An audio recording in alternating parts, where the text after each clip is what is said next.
नामांकित कर रहा हूं मेरी शक से मिलते हुए मेरे साथी जज साहब को। सर्वप्रथम परम पूज्य बाबा साहब डॉक्टर भीमराव अंबेडकर के चरणों में अपने श्रद्धा सुमन अर्पित करते हुए आज के कार्यक्रम में उपस्थित सम्मानित मंच व इस सभागार में उपस्थित सभी सुजातीय बंधुओं का वंदन अभिनंदन। साथियों,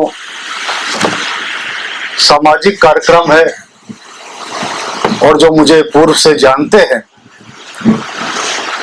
उनको इस बात का भली भांति से ज्ञान है, जानकारी है कि मैंने कभी सामाजिक मंच पे राजनीतिक बात कभी नहीं की।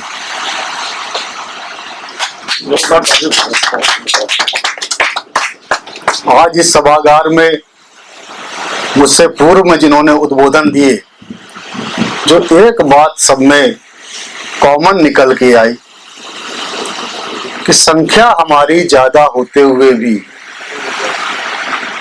इस देश में बहुसंख्यक होते हुए भी हम हाशिए पे क्यों हैं? उस मुकाम को हासिल करने से हमें वंचित क्यों रखा गया, या हम वंचित क्यों हैं जहां पर पहुंचने के हकदार हम थे, जहां पर हमको होना चाहिए था। और ये बात चाहे राजनीति की हो, चाहे सामाजिक हो, चाहे शैक्षिक हो, हर क्षेत्र में हम पर लागू होती है। हर क्षेत्र में हम अपने अधिकारों से आज भी वंचित हैं। जिन महापुरुष की जयंती मनाने के लिए आज हम इस सभागार में उपस्थित हैं, जिस कालखंड में उन महापुरुष का जन्म हुआ, उस कालखंड में बाल काल में उनको कक्षा में ना बैठकर बाहर चौखट के बाहर बैठने को, पढ़ने को मजबूर करा गया। हम भी सब अनुसूचित जाति से ही हैं, लेकिन हम सब इस बात को भली भांति जानते हैं कि बाबा साहब की वजह से हमको उन स्थितियों को फेस नहीं करना पड़ा। इस सभागार में जितने लोग भी उपस्थित हैं, हम में से किसी को भी कक्षा के बाहर बैठ के पढ़ने को मजबूर नहीं किया गया। हम में से किसी को भी उन विषम परिस्थितियों का सामना नहीं करना पड़ा जैसा बाबा साहब को करना पड़ा। बाबा साहब, उनकी योग्यता के बारे में इस सभागार में ही नहीं, दिल्ली में नहीं, देश में नहीं, बल्कि संपूर्ण विश्व में किसी को संशय नहीं, सभी उनकी योग्यता से परिचित थे। लेकिन उसके बावजूद बाबा साहब ने स्वयं का जीवन बेहतर बनाने की अपेक्षा अपने उस समाज को कैसे बेहतरी का जीवन दिया जा सके, कैसे उन विषम परिस्थितियों से निकाला जा सके जिनको स्वयं बाबा साहब ने झेला था, उस तरफ निरंतर प्रयास किया। साथियों, बाबा साहब निरंतर जो प्रयास करते रहे, उन्होंने ना तो कभी संसाधनों का रोना रोया, ना तो कभी ये रोना रोया कि हमें कोई तंत्र काम करने से रोक रहा है, ना तो अन्य चीजों की उन्होंने परवाह की। तमाम विघ्न बाधाओं को पार करने के लिए उन्होंने किसी नायक का इंतजार नहीं किया कि कोई नायक आएगा और उस नायक के पीछे चलकर हम समाज को बेहतर बनाने में अपना योगदान देंगे। बाबा साहब जिन परिस्थितियों में पले बढ़े और जिन परिस्थितियों में हमारा समाज था, उससे बाहर निकालने के लिए बाबा साहब ने स्वयं संघर्ष किया। उन्होंने ये नहीं देखा कि हमारे साथ 2 लोग जुड़ेंगे, 4 लोग जुड़ेंगे, 100 आएंगे तब हम घर से निकलेंगे। ये बाबा साहब ने नहीं चिंता की। चाहे बाबा साहब हो, चाहे मानवर काशीराम साहब हो, इनको नायक के रूप में हम लोग ऐसे ही नहीं याद कर रहे। इन्होंने अपना जो उज्जवल भविष्य हो सकता था उसको लात मार के किनारे करा हमारी और आपकी बेहतरी के लिए। जो आज विषय था, क्योंकि बहुत ज्यादा बोलना भी नहीं उचित है, आज जो विषय था हम हाशिए पे क्यों हैं, तो इन 2 महापुरुषों के बारे में जब हम चिंतन करते हैं और उसके बाद अपने को देखते हैं तो स्वयं पता लग जाता है कि इतनी बड़ी संख्या होने के बाद हम हाशिए पे क्यों हैं। हम आप संख्या बड़ी होने के बावजूद हमेशा इस बात का इंतजार करते हैं कि कोई नायक आएगा और वो नायक आने के बाद आंदोलन करेगा हमारी बेहतरी के लिए, हम भीड़ के रूप में उसमें शामिल होंगे। और अधिकार हम क्या मांगते हैं, हमें नौकरी मिल जाए, हमें पद मिल जाए, इस तरीके के अपना जो भला हो सके वहां तक हम अपने अधिकारों के लिए संघर्ष करते हैं और उसके बाद हम अपने घरों में बैठने का काम करते हैं। हम हाशिए पे इसलिए हैं, हमें उनसे सीखना होगा जिनसे हमारा संघर्ष है, जिन्होंने हमेशा हमको दबा के रखा, जिन्होंने हमेशा हमको आगे बढ़ने से रोका। किसी भी शासन काल में, ये नहीं स्वतंत्रता के बाद, स्वतंत्रता से पहले का भी अगर हम अध्ययन करेंगे, उस समाज ने कभी संघर्ष नहीं करा, हमेशा सत्ता के साथ रह के उससे लाभ लेने का काम करा। तो साथियों, कालखंड कोई भी रहा हो,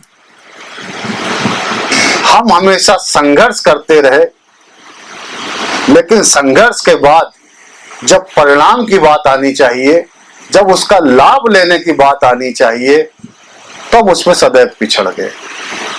और एक बात जो और हमसे पूर्व वक्ताओं ने कही थी कि हमारे जो नायक महापुरुष हमारे जो इस धरती पर आए, जिन्होंने हमारे आपकी बेहतरी के लिए संघर्ष करा,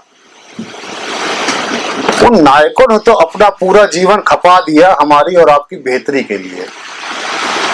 लेकिन जब उनका शरीर नहीं रहा, वो महापरिनिर्वाण को प्राप्त हुए, उसके बाद जो आगे वाली जेनरेशन थी, जिनको उन महापुरुषों के द्वारा आरंभ किए गए आंदोलन को आगे लेके बढ़ना चाहिए था, उसने अपनी भूमिका का उचित निर्वहन नहीं किया।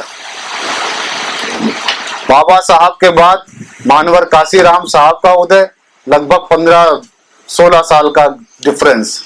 उसके बाद 2006 में मानवर साहब का देहांत होता है और 2024 चल रहा है। निरंतर जो बहुजन मूवमेंट था उसका पराभव। फिर 10-15 साल बाद कोई एक नायक का हम इंतजार जो कर रहे हैं, जब उसका उदय होगा, भीड़ के रूप में हम सब फिर उनके साथ चलेंगे।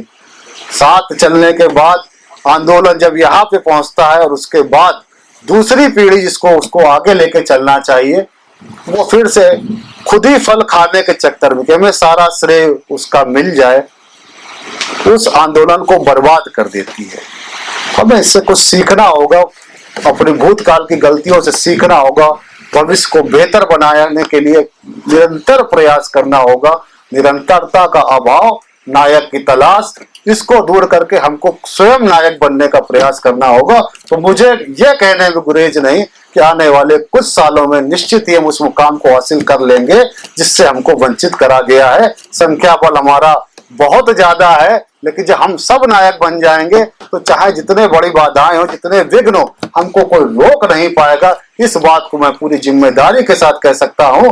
और दूसरा जो बाबा साहब कह के गए थे कि अधिकार उन्हीं को मिलता है जो कम कुर्बानी देने और लेने के लिए तैयार रहती है। तो जब हम इस लायक हो जाएंगे तो हमको कोई नहीं रोक पाएगा। इन्हीं शब्दों के साथ मैं अपनी वाणी को विराम देता हूँ। जय भीम, जय भारत। हमारे चैनल बहुजन दस्तक को लाइक, शेयर, सब्सक्राइब देखना। मत भूलिएगा। जय भीम, जय भारत, जय संविधान। नमो बुद्धाय। धन्यवाद। चैनल आर्थिक समस्या से गुजर रहा है। अगर आप बहुजन समाज में बाबा साहेब आम्बेडकर और तथागत बुद्ध की विचारधारा को अधिक से अधिक लोगों तक पहुंचाना चाहते हैं तो हमें आर्थिक सहयोग प्रदान करें, ताकि हम अपने चैनल के माध्यम से देश विदेश में समता, बंधुता, एकता और संवैधानिक अधिकारों को ज्यादा से ज्यादा लोगों तक पहुंचा सकें। आप अपनी सहायता राशि नीचे लिखे खाते में जमा करा सकते हैं। खाता धारक गौतम रत्ना, खाता संख्या 3169576865 IFSC कोड SBIN 0060336, बैंक भारतीय स्टेट बैंक। आप हमारे बैंक खाते का विवरण स्क्रीन पर भी देख सकते हैं। जय भीम, जय भीम।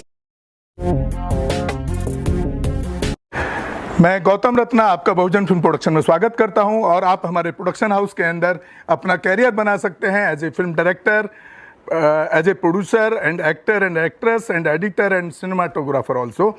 अगर आपको फिल्म से रिलेटेड कुछ भी प्रोजेक्ट आपको बनवाना है तो हमारे पास में पूरा सेटअप है, जिसमें फिल्म कैमरा है, शूटिंग लाइट्स है और एडिटिंग है। सारा A to Z एक ही जगह पर आपको हमारे यहाँ पर मिल जाएगा। तो दोस्तों, आप हमें कांटेक्ट कर सकते हैं हमारे नंबर्स पर 9810085714 और 8510005714। हमारे वेबसाइट पे विजिट कर सकते हैं www.filmserviceindia.com और हमें मेल भी कर सकते हैं gautamfilmsproduction@gmail.com पर। धन्यवाद।